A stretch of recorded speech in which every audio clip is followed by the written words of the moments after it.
पुस्तक बंद कर लीजिएगा।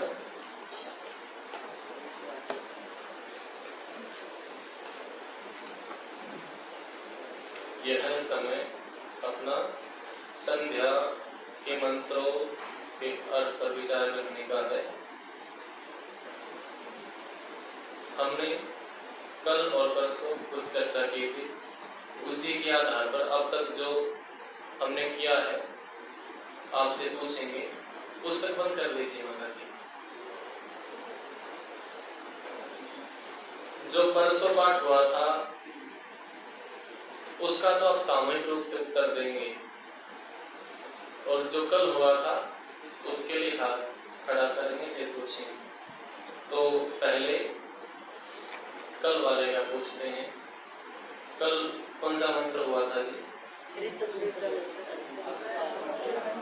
या उससे पहले भी हुआ था कोई सा? प्राणायाम वाले मंत्र कब हुए थे? परसों हुए। परसों हुए। हाँ जी, प्राणायाम मंत्र कल हुए थे, परसों हुए? हाँ जी, कल हुआ। तो शाम जी कह रहे थे ना, जब एक ही विषय में दो विरोधी विचार तो दोनों ठीक नहीं होंगे। तो एक कह रहे परसों हुआ, एक कह रहे कल हुआ। कल हुआ, परसों नहीं।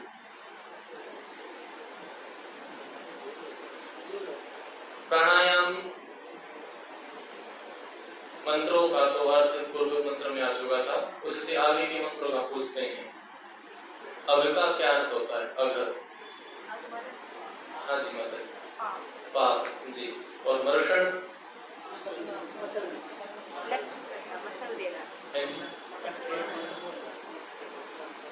आपको ध्यान रखना है, हाथ खड़ा करना है, बोलना नहीं। ये भी संयम है एक प्रकार का। अपने आप को बोलने से रोकना बहुत बड़ा संयम है, क्योंकि प्रायः व्यक्ति की बोलने की ज्यादा प्रवृत्ति होती है।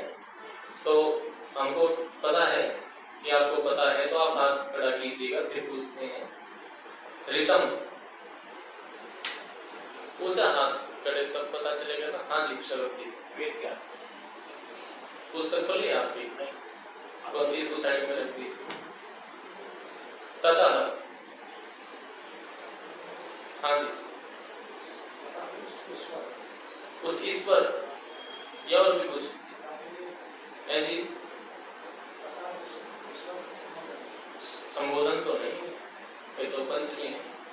संबोधन तो सप्तमी की बात होती है। हे राम, संबोधन तो नहीं है जी। ततः, हाँ जी माता जी। उससे, किससे? ईश्वर से। ठीक है जी, उसी ईश्वर से। ठीक है। अर्णव, उद्धम जी। अच्छा जी। दीपक जी,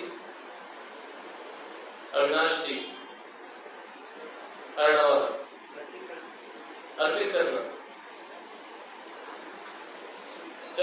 अभी ऐसे पूछेंगे, हम पूछेंगे, फिर आपको बताना।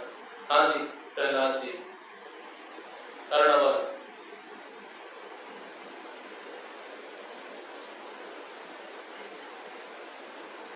हाँ जी सुरेश जी।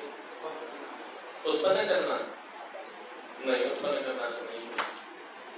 क्यों जी? माता जी, सुमन माता जी, क्या है अर्णव का? समुद्र में स्थित आकाश, सागर। कौन सा, ऊपर वाला है नीचे वाला? ऊपर वाला। ठीक है जी। मिषतः, हाँ जी माता जी, मिषतः। जब पता होता है ना तो आदमी को रिटेंस में होता है, और नहीं पता होता तो नीचे देखता है। मिषतः है, हाँ जी माता जी। सहज स्वभाव से, बिल्कुल ठीक है जी। सत्यम, दीपक जी। अच्छा जी, हाँ जी सत्यम। हाँ जी माता जी। कार्य जगत, कार्य जगत। ठीक है, कोई बात नहीं, बैठे बैठे बता देंगे। सत्यम। अहोरात्राणि, जो दूसरे मंत्र में आया था ना, अहोरात्राणि। हाँ जी माता जी। रात्रि दिन को या रात्रि? दिन और रात्रि दोनों, ठीक है जी। और जो दूसरे मंत्र में रात्रि आया था उसका क्या अर्थ है जी ब्रजेश जी? है जी, ऐसे ही थोड़ी काम चलेगा। संध्या याद भी करनी है, अर्थ भी याद करनी है, अभी अवसर है। तो जो दूसरे मंत्र में नहीं, पहले में जो रात्रि शब्द है, कौन बताएगा? हाँ जी माता जी, सुनीता माता जी। क्या जी? प्रलय, प्रलय, प्रलय, ठीक है जी, ठीक है। धाता, हाँ जी माता जी। धारण करने वाला, ठीक है जी। दिवम, नारायण जी, दिवम, हाँ जी, जी माता जी। द्युलोक, दो लोग नहीं, द्युलोक। इसमें द और ये दोनों शब्द हैं, जैसे बोलते हैं ना ओम यम शांति, तो द्युलोक। दोनों माता जी, द्यु, द्युलोक, जैसे विद्या, विद्यालय, ऐसे द्युलोक, ठीक है जी। संवत्सरः,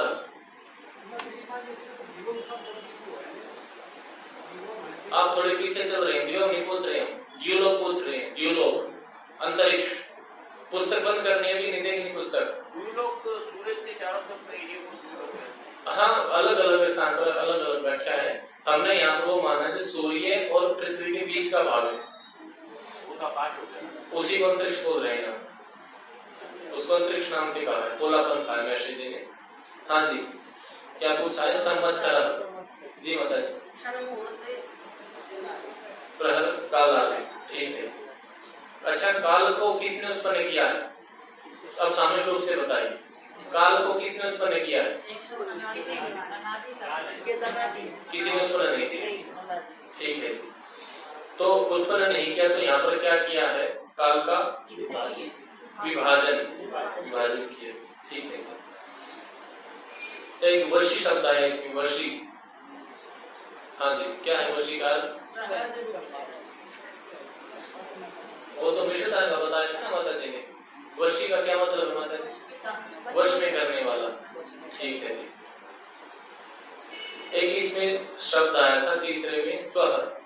हाँ जी, इधर भी बताइए, स्वह, धर्मेंद्र जी, स्वह तब थे आप? हाँ जी ब्रजेश जी, सुख, मुझे पता था ये कहेंगे आप, क्योंकि स्वर तो सामान्य वही है ना। यहाँ पर ये अर्थ नहीं है, यहाँ पर है नहीं, जगत भी नहीं, क्या है जी यहाँ पर? हाँ जी माता जी, हाँ जी, धारण नहीं, यहाँ पर है आकाश में स्थित सब लोक लोकांतरों को लिखा धारण भी मान लीजिए। स्वर का मतलब है आकाश में जितने भी लोक लोकांतर स्थित है, तो स्वर का केवल एक अर्थ नहीं है, दूसरा अर्थ भी है यहाँ पर। इस प्रसंग में प्रसंग के आधार पर अर्थ बदल जाता है, ऐसा समझना चाहिए। स्वाध्याय करते टाइम ये दिक्कत आती है हमारी। क्या दिक्कत आती है? एक शब्द से कई अर्थ निकल जाते हैं। हाँ जी, तो समझ नहीं पाते। हाँ, तो स्वाध्याय करते हैं, यदि घर पे ऐसे समझ में आ जाएगा तो फिर अध्यापक की क्या आवश्यकता पड़ेगी? अध्यापक की इसीलिए यही आवश्यकता होती है कि यहाँ पर इसका क्या अर्थ लेना है। तो इसलिए अब आप सुन लीजिए ध्यान से, यहाँ पर ये अर्थ है, फिर इसकी आवृत्ति करेंगे तो बार बार याद करने से याद हो जाएगा। अब हम परसों का पूछते हैं, जो परसों हुआ था, सामूहिक रूप से बताइएगा। श्रम कल्याणकारी, आप मत बोलिए, नहीं बोल रहे थे, आपको भी तो संध्या करनी है। यही केवल माताओं का काम है, जैसे रोटी बनाना इनका काम है, ये भी इनका कार्य थोड़ी है। पीतयी, हाँ जी, पीतयी। स्वामी जी पूछते हैं तो कहते हैं 100% चाहिए। कितना सुख चाहिए? 100%। 100 से नीचे बात नहीं करते। पीतयी का अर्थ क्या है? जय प्रकाश, हाँ जी स्वामी जी, कोई बात बैठे बैठे बता दीजिए। पीतयी, पूर्ण आनंद प्राप्त करना, हाँ, मोक्ष सुख, अब आपको नहीं बोलना है, इनको बोलना है। अविस्रवंतो। हाँ जी प्रहलाद जी, अविस्रवंतो। आपह।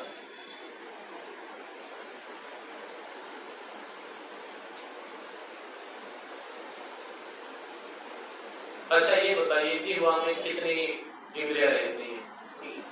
3। आपको नहीं बोलना, बता कितनी, कौन कौन सी रहती है जी? त्वचा और रसना और वाक।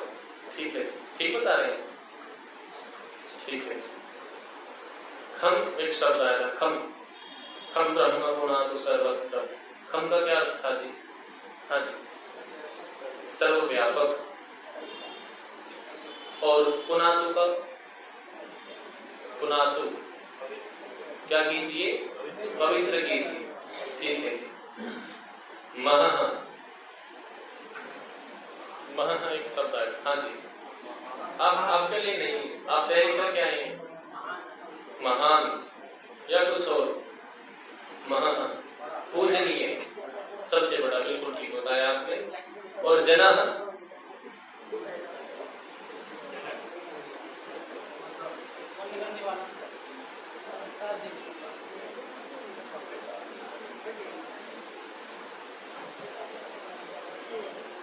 जगत उत्पादक। जना का अर्थ है जगत उत्पादक। ठीक है जी, आप भी प्रयास कीजिएगा याद करने का। अब पुस्तक निकाल लीजिए, पृष्ठ संख्या 27। पृष्ठ संख्या 27। ये जो आचमन मंत्र पुनः आया है, ये हम कर चुके हैं। अब मनसा परिक्रमा।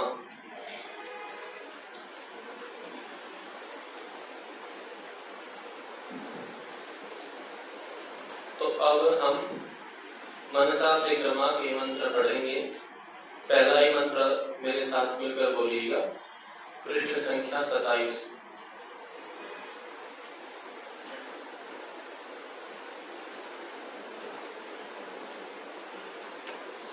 ओम प्राचीनिरधिपतिरसितो रक्षितादित्या ईशवः तेभ्यो नमो धिपतिभ्यो नमो रक्षितृभ्यो नमः ईशुभ्यो नमः तेभ्यो अस्तु योऽस्मान् द्वेष्टियं वयं द्विस्मस्तं भोजं वे दद्मः।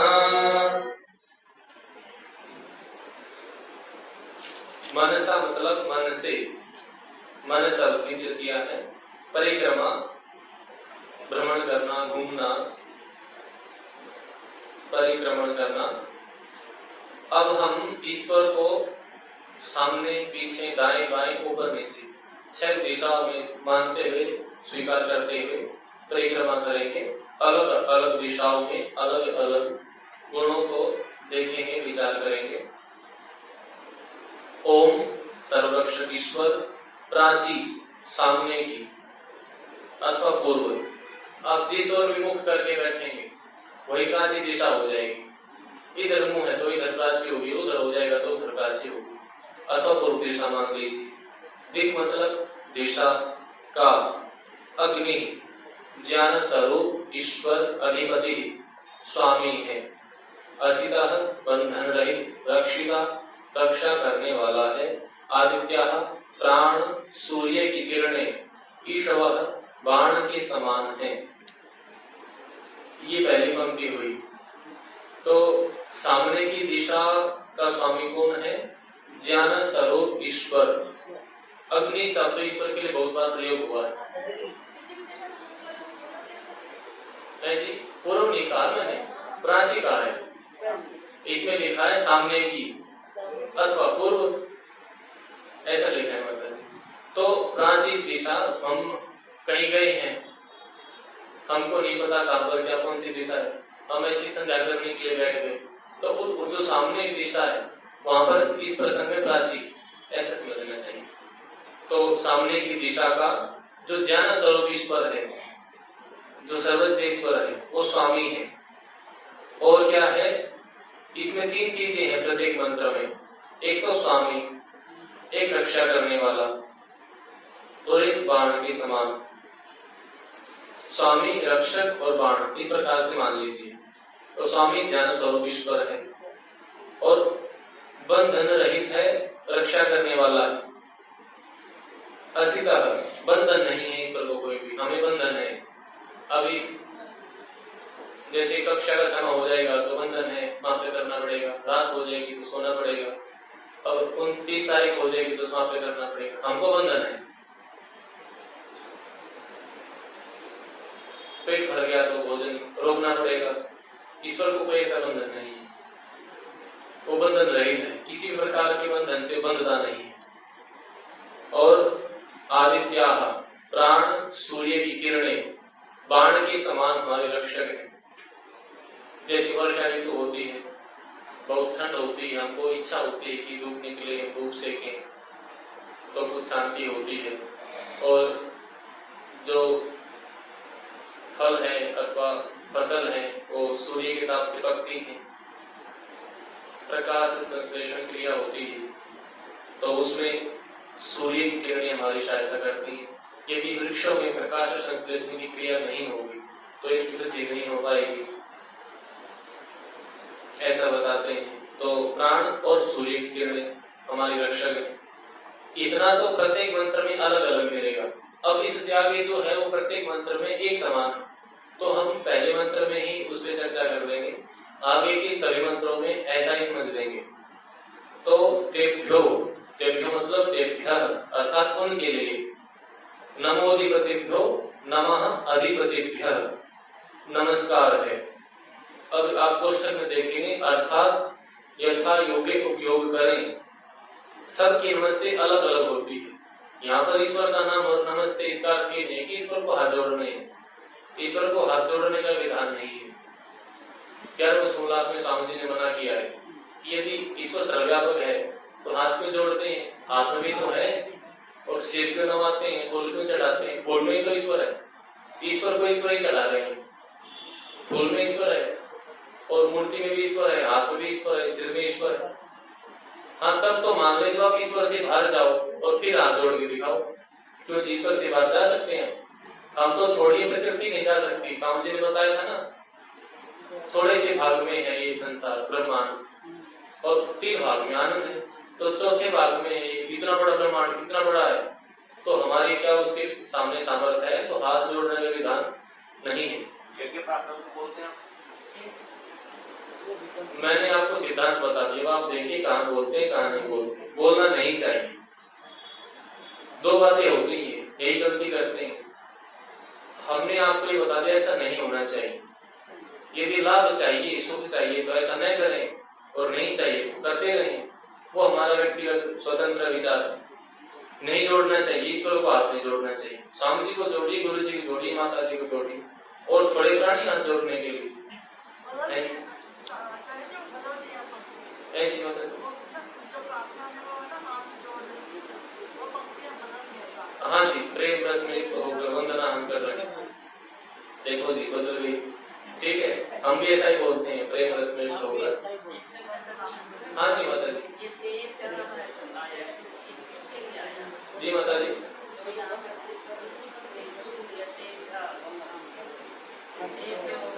हाँ जी रुकी माता जी। तेभ्यो, तेभ्यो नमः अधिपतिभ्यो, अधिपतिभ्यो, तेभ्यो अधिपतिभ्यो, अधिपतिभ्यो के लिए आया, तो उसी के लिए तो है। ये फल उसको दे दीजिए, किसको, जो वहां पर है। तो ये तेभ्यो विशेषण है किसका, अधिपतिभ्य का। हाँ जी, तो तेभ्यो नमो अधिपतिभ्यो, अधिपति कौन है, अधिपति है ज्ञान स्वरूप ईश्वर इस मंत्र में, तो उसके लिए है।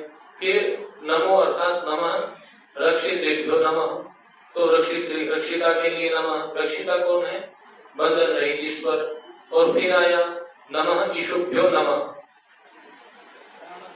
फिर इसके लिए जो प्राणों के प्राण और सूर्य की किरणें बाण के समान रक्षक है। और फिर नमः एभ्यो अस्तु, इनके लिए नमस्कार हो, तीनों के लिए अलग अलग नमस्कार हो। फिर रक्षित्रेभ्यो ईशुभ्यो और अधिपतिभ्यो, तीन चीजें होंगी, तो तीनों के लिए अलग अलग नमस्कार। हाँ जी, तेभ्यो हो गए ना बहुवचन। हाँ जी रुपये से बहुवचन है, किसका है?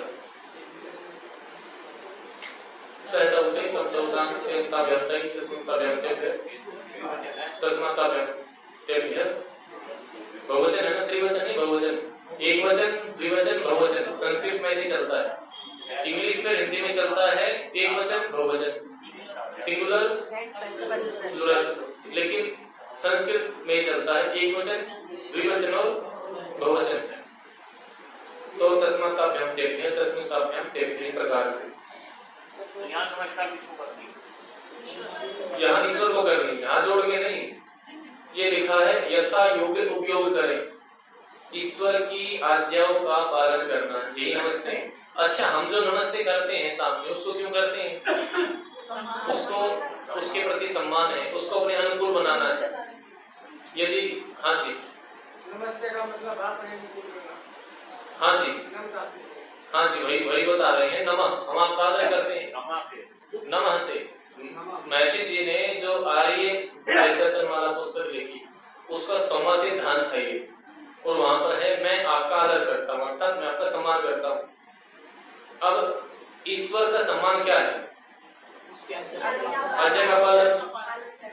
वैसे तो पिताजी की आज्ञा का पालन भी उन्हीं के असली नमस्ते तो वह है। वैसे तो सुबह पैर छूलेंगे और दिन में बात नहीं मानेंगे, तो नमस्ते नहीं हुई। नमस्ते है, पैर भी छूने हैं, क्रिया भी करनी है और व्यवहार होने की बात माननी भी है। ऐसे हम स्वामी जी ने हमको बताया ऐसे ऐसे करना है, हमने स्वामी जी को नमस्ते कर दी, तो सो गया काम? नहीं, जो कहा है उसका आचरण करना है, बातों को मानना है, आज्ञाओं को मानना है, ये है नमस्ते। तो ऐसे ही अब स्वामी जी तो हमसे अलग है, दूसरी आत्मा है, अपने भाव प्रकट करने हैं। या तो विनम्रता होगी या फिर क्या होगा? अभिमान होगा, अकड़ होगी। अब अकड़ में रहेंगे, अभिमान में रहेंगे तो सीख कैसे पाएंगे? तो इसलिए विधान कर दिया आपस में सीखने सिखाने के लिए, सरलता से, सभ्यता से, विनम्रता से रहे, नमस्ते करें। ईश्वर के साथ ऐसा नहीं है, ईश्वर की आज्ञा का पालन करें। हाँ जी,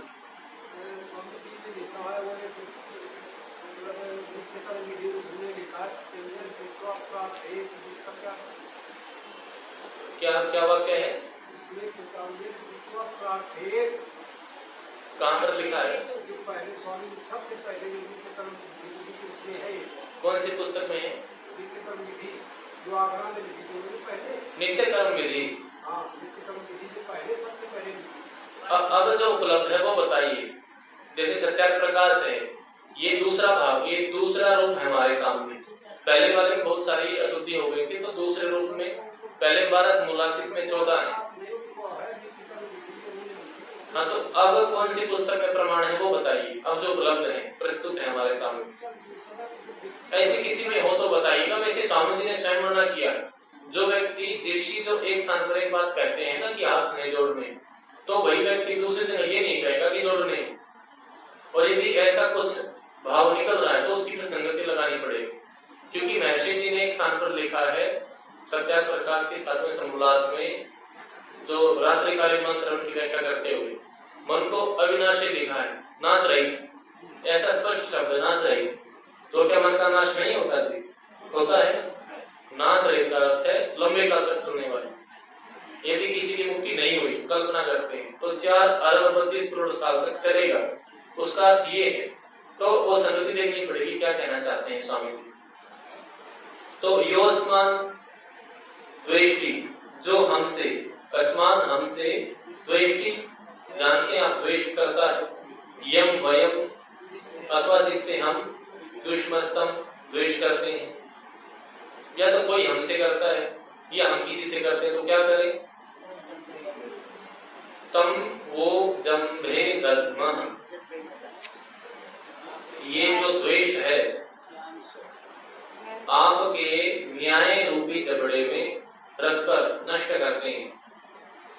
हम कुछ रखते हैं जबड़े में और बाहर तो ऐसे होता है और हम उसको खा लेते हैं, उसको नष्ट कर देते हैं, पचा लेते हैं, उसको मसल देते हैं।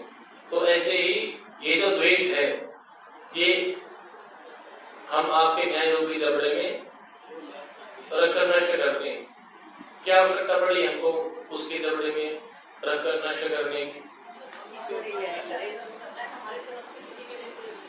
हाँ जी, क्योंकि ये जो द्वेष है ना जी, द्वेष होता राग, एक होता द्वेष।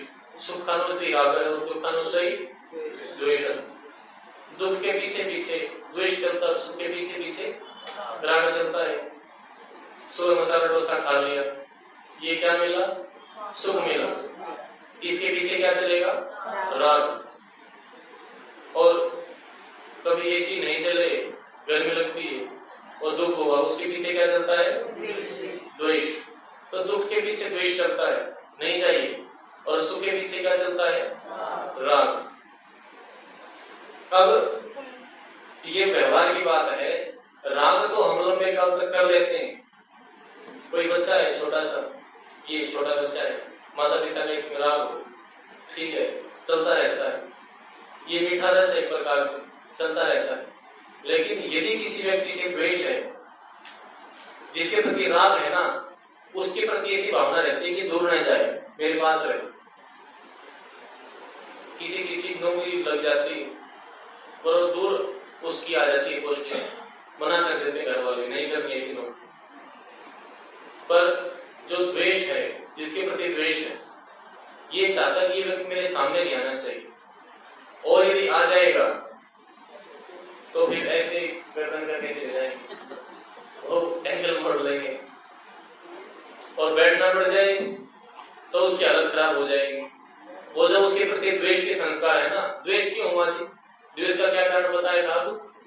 दुख। उस व्यक्ति ने 10 बार दुखी किया है उसको। मान लीजिए किसी के व्यंग्य करने के संस्कार है, और जिसके प्रति व्यंग्य करता है वो बैठा, वो सामने वो बैठा जो व्यंग्य करता है, वो बैठ गया और फंस गया, उसको पता है फिर करेगा, तो वो द्वेष करता है उसके साथ। 10 बार पहले कर चुका है। जो 10 बार व्यंग्य उसने किया है,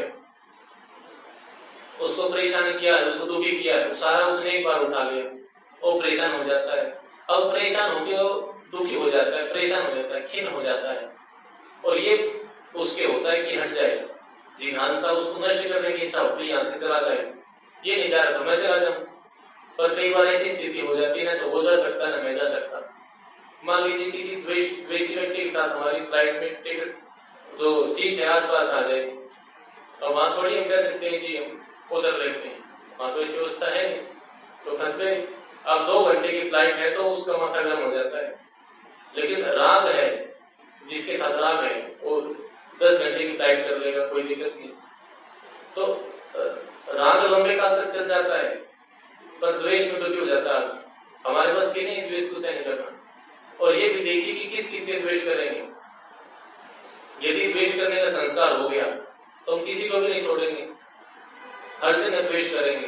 बाहर निकलेंगे, मैन टूटा हुआ है, एमसीडी से द्वेष करेंगे, लाइट चले जाएगी तो बिजली वालों से द्वेष करेंगे, भोजन में नमक नहीं होगा तो पाचक से द्वेष करेंगे, और कहीं कोई गलती मिली तो व्यवस्थापकों से द्वेष करेंगे, आयुषों से द्वेष करेंगे। तो हमारे बस की नहीं इसको सहन करना, इसको संभालना हमारे सामर्थ्य से परे। और मन एक काम नहीं, एक ही काम कर सकते, एक समय एक ही काम कर सकता है। अब यदि दिन के 2 घंटे द्वेष करेंगे और कार्य कब करेंगे? मोक्ष में भी तो जाना है। तो इसलिए हमने कहा आप समाधान करिए, हमारे बस की नहीं है, हमको आपके ऊपर विश्वास है। ये मंत्र वही व्यक्ति उसी को बोलना चाहिए, वही व्यक्ति बोल सकते हैं जिसको ईश्वर के ऊपर विश्वास हो, वो नहीं जो ईश्वर को गाली देता है उसका नुकसान हो जाता है। हमको विश्वास है आपके ऊपर। आज तक कोई धोखा किया है ईश्वर ने हमारे साथ? अब तक भी तो दिया है, आगे भी देगा, वो न्यायकारी। ऐसा कोई भी कारण उपलब्ध नहीं होता कि वो हमारा रखेगा। क्यों रखेगा? वो क्या आवश्यकता है उसको? स्वामी जी मतलब महर्षि दयानंद जी ने यजुर्वेद के 40 अध्याय में एक जगह पर लिखा है, किया हुआ कर्म निष्फल नहीं होता। तो यदि सामने वाले ने हमारे प्रति कोई गलत कार्य कर दिया तो ये सोचिए चलो कोई बात नहीं, वो ईश्वर देखेगा। और कुछ लोग यहाँ चालाकी करते हैं, उनका होता तो द्वेष है, पर वो क्या कहते हैं, उपेक्षा, मेरी उपेक्षा है, उदासीन होना तो बहुत योगी का कार्य। उदासीनता ऐसे सरल गुण नहीं है, उदासीनता ऐसे नहीं आती, द्वेष है। जिसके प्रति उदासीन होगा तो उसके आने से उसका दिमाग खराब नहीं होगा, वो ऐसी गर्दन नहीं करेगा। द्वेष होगा तो उसको दिक्कत होगी, परेशानी होगी। तो उदासीनता तो ठीक है, पर उदासीनता के नाम पे द्वेष करना गलत है। तो द्वेष नहीं करना, आपके ऊपर छोड़ते हैं, क्योंकि हमारे में सामर्थ्य नहीं इसको सहन करने का। आप देखिए अपना भी और सामने वाले का भी, हम इस द्वेष को आपके जबड़े में रखकर नष्ट करते हैं। तो जब ये बोलेंगे और व्यवहार काल में देखना है कि मैं 12 बार बोलता हूं इस मंत्र को, सुबह 6 बार, शाम को 6 बार, किसके प्रति द्वेष है मेरा, क्यों है, और क्या ये द्वेष करना मेरे लिए लाभकारी है। प्रत्येक व्यक्ति लाभ का कार्य करता है। किसी व्यक्ति को यदि मधुमेह है तो मीठा नहीं खाता, क्योंकि पता है खाऊंगा तो रोगी हो जाऊंगा, और कोई बीमार है तो दवाई खाता है, पता है खाऊंगा तो ठीक हो जाऊंगा। तो जब और स्थानों पर लाभ का कार्य करते हैं तो यहाँ पर क्यों अपनी हानि करते हैं। द्वेष करने से हमारी हानि है, सामने वाले की है, सामने वाले की नहीं है। क्यों जितान सिंह जी, द्वेष करने से सामने वाले की हानि नहीं है, सामने वाले की भी है, केवल अपनी। अच्छा, द्वेष, जिसके प्रति द्वेष होता है तो क्या करते हैं। हाँ जी, जब तक द्वेष मानसिक है तब तक हम दुखी हैं, और जब थप्पड़ मारेंगे तो उसको भी दुख होगा। नहीं जी, किसी के प्रति द्वेष है, हम कहीं गए हुए हैं तो उसको गाड़ी में बिठा के निकालते, उसको छोड़ दिया, जन फिर भी नहीं आए, द्वेष है उसके प्रति। तो जो मन में है वो तो मन को दुखी करेगा, और यदि क्रिया रूप में हो गया तो उसको भी दुखी करेगा। तो हमको तो करेगा ही, पहले तो हमको करेगा, उसको बाद में करेगा, और हमारे संस्कार खराब होंगे। पहले बाहर वालों से करेंगे, फिर जो साथ में रहे उनसे भी करेंगे। और द्वेषी व्यक्ति से पर कोई विश्वास नहीं करता, उसके साथ कोई रहना नहीं चाहता, ये तो द्वेषी है, छोड़ो, उसकी योग्यता का लाभ नहीं मिलता। मान लीजिए किसी को कोई अच्छा कार्य आता है तो वो द्वेष करता है, क्रोध करता है, तो लोग डरते हैं, भाई इसको रहने दो, इसको कहेंगे तो पता नहीं क्या कहते हैं, छोड़ो, ऐसे काम चला लेंगे। उसकी योग्यता वो कर सकता है और करेगा तो उसको लाभ भी मिलेगा, लेकिन उसको समस्या होती है। तो ऐसे जो द्वेष व्यक्ति होता है, क्रोधी होता है, धीरे धीरे उसके सहयोगी भी टूटते जाते हैं, और उस सहयोग के बिना अपना जीवन चलता नहीं। तो इसलिए हमको द्वेष नहीं करना चाहिए। और अच्छा ये बताइए, हम अपने साथ में रहने वालों से द्वेष ज्यादा करते हैं या दूर वालों से? साथ में रहने वालों से। अच्छा, हम लाभ साथ वालों से ज्यादा लेते हैं दूर वालों से? तो ये तो कोई न्याय नहीं हुआ। लाभ भी चले रहे हैं, द्वेष भी नहीं कर रहे हैं जी, राग भी करते, दोनों ही खतरनाक है, नहीं करने। अविद्या में 5 बाधक है, मोक्ष में 5 बाधक है, अविद्या, अस्मिता, राग, द्वेष और अभिनिवेश, दो ये भी है, न राग करना न द्वेष करना। अगर ये अन्याय हो गया तो क्या रहेगा? रहे तो नहीं, लेकिन करना तो न्याय, हमको तो न्याय करना है। सामने वाला तो करेगा न्याय, वो तो द्वेष करेगा, हम तो नहीं करेंगे, क्योंकि यदि हम न्याय से नहीं चले तो हम पहुंच भी नहीं पाएंगे। लोग तो करेंगे अन्याय, पर स्वामी जी न्याय ही तो पढ़ा रहे, सत्य की खोज में क्या पढ़ा रहे हैं। हमको तो न्याय ही करना है, न्याय से मोक्ष तक पहुंचा जाएगा, अन्यायकारी नहीं पहुंच सकता मोक्ष तक। अन्यायकारी को न्यायकारी पसंद आएगा? ईश्वर कैसा है? यदि हम अन्यायकारी है तो पसंद ही नहीं आएगा, कौन उपासना करेगी उसकी, कौन ध्यान करेगा? पात्र ही नहीं बनेगा।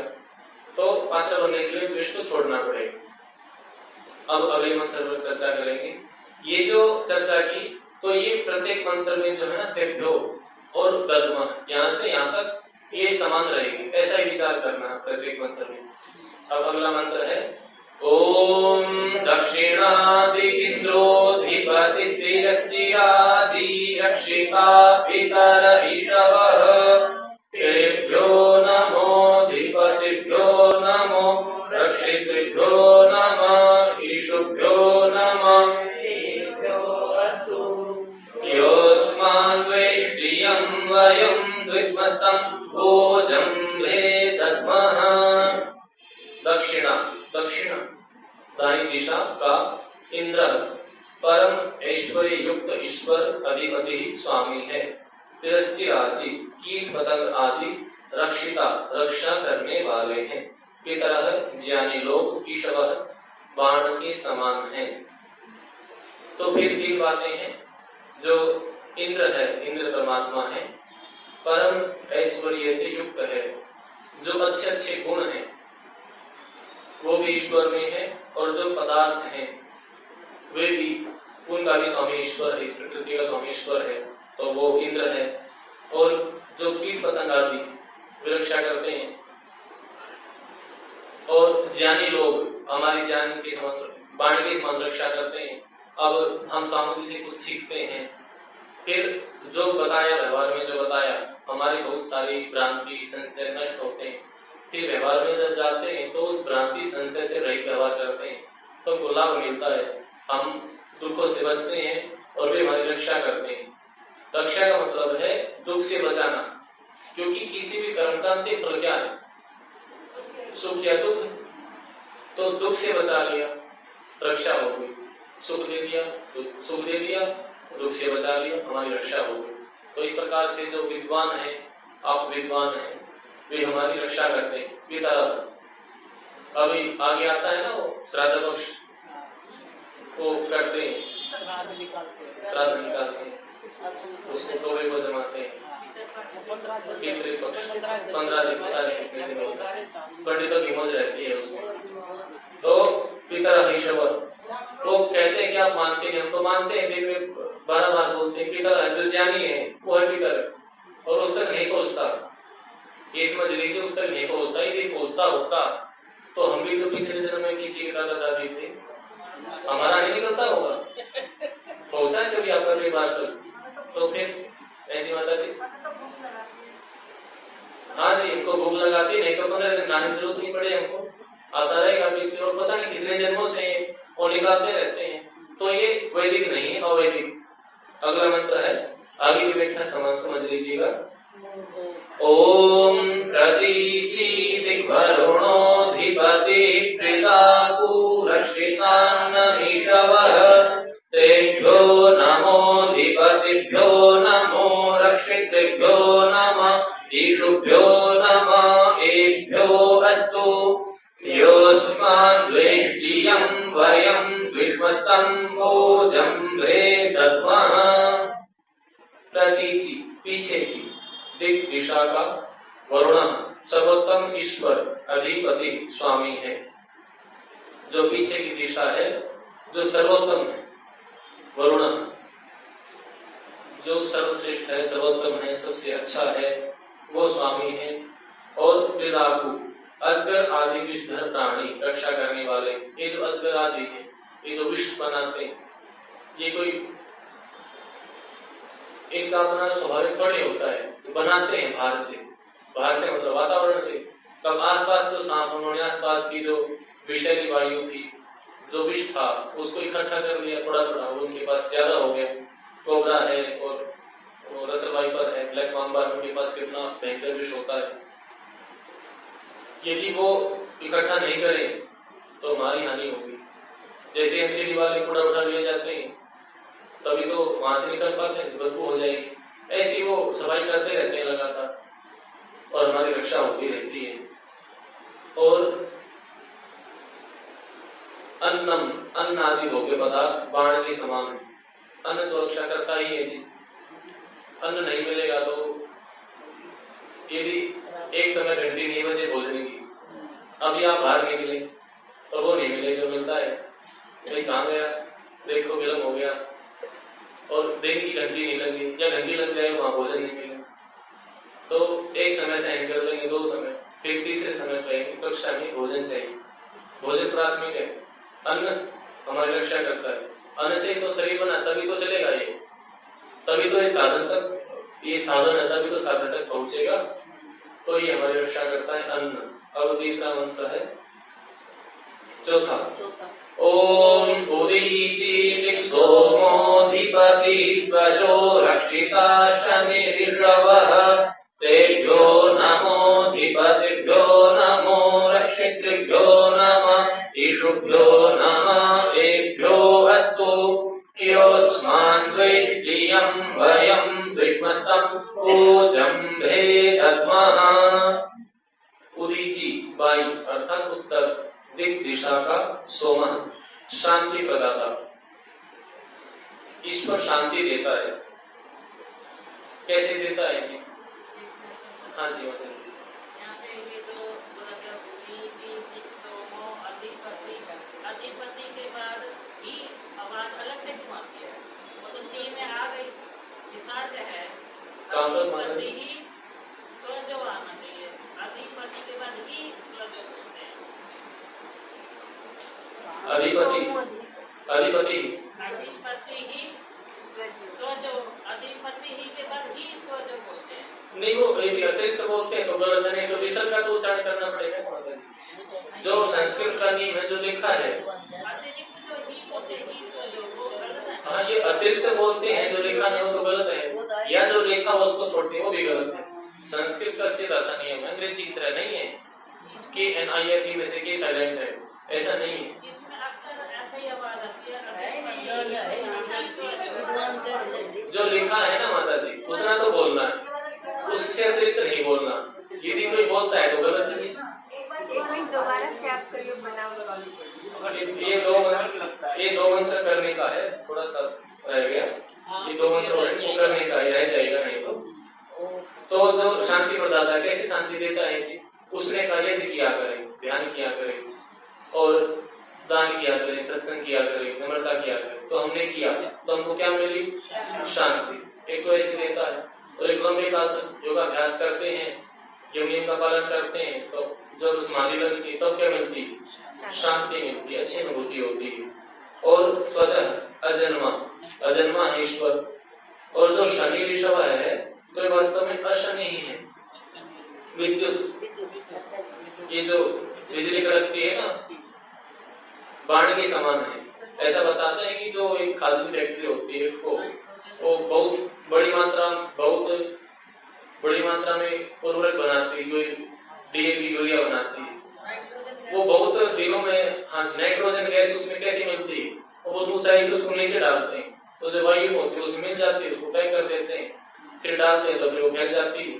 तो ऐसे ही परमात्मा की रचना है, वो जब बिजली कड़कती है तो बहुत सारी शक्ति गिरती है और खाद बरसता है। एक प्रकार से जो हम डालते हैं ना, एक प्रकार का खाद है वो, और उससे जो उपजाऊ शक्ति है भूमि की वो बनी रहती है। तो ये भी बाण के समान रक्षक है। अगला मंत्र है, ओम ध्रुवादिक विष्णुरधिपति कल्माशग्रीवो रक्षिता वीरुध ईशवः तेभ्यो नमोधिपतिभ्यो नमो रक्षितृभ्यो नमः ईशुभ्यो नमः एभ्यो अस्तु योऽस्मान् द्वेष्टियं वयं द्विष्मस्तम् ओजम्भे दद्मः। ध्रुवा नीचे की दिक दिशा का विष्णु सर्वव्यापक, आप जानते ही हैं, स्वामी है। कल्माशग्रीवः और वीरुध। कल्माशग्रीवा मतलब वृक्ष आदि, और वीरुध लता बेल आदि बाण के समान है। लता बेल है जैसे गिलोय है, दूसरी है। आज हम अभी में गए थे, वहां पर गिलोय फैली हुई है और दूसरे वृक्ष वनस्पति है, ये रक्षा करते हैं हमारी। अब अगला मंत्र है, ओम ऊर्ध्वादिक बृहस्पतिरधिपतिः श्वित्रो रक्षिता वर्षमीशवः तेभ्यो नमोधिपतिभ्यो नमो रक्षितृभ्यो नमः ईशुभ्यो नमः एभ्यो अस्तु योऽस्मान् द्वेष्टियं वयं द्विष्मस्तम् ओजम्भे दद्मः। ऊर्ध्वा ऊपर की, दिक दिशा का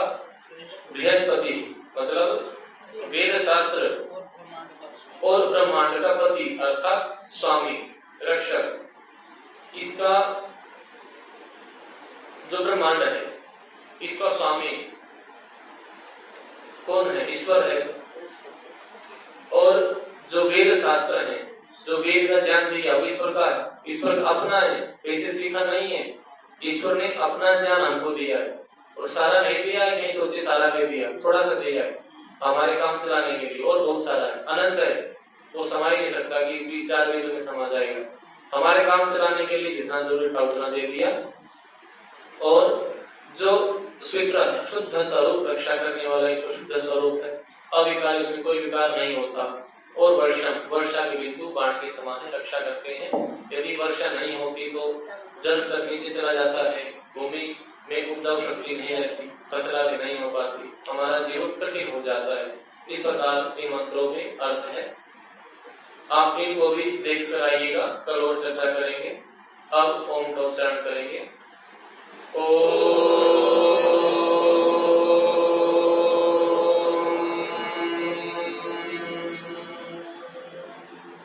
बोलेंगे सर्वेभ्यो नमः। सबको सादर नमस्ते जी, आपस में सब नमस्ते कर दीजिए। धन्यवाद। यदि आप घर बैठे ऑनलाइन माध्यम से संस्कृत सीखना चाहते हैं तो आप हमें दिए गए नंबर पर व्हाट्सएप करें अथवा कॉल करें। हम आपको संस्कृत की कक्षाओं में जोड़ लेंगे, वहाँ पर आप संस्कृत बोलना सीख सकते हैं। यदि आप संस्कृत सीखने की कोई पुस्तक खोज रहे हैं तो भी आप हमें दिए गए नंबर पर व्हाट्सएप करें, हम आपको संस्कृत की अच्छी पुस्तक उपलब्ध कराएंगे।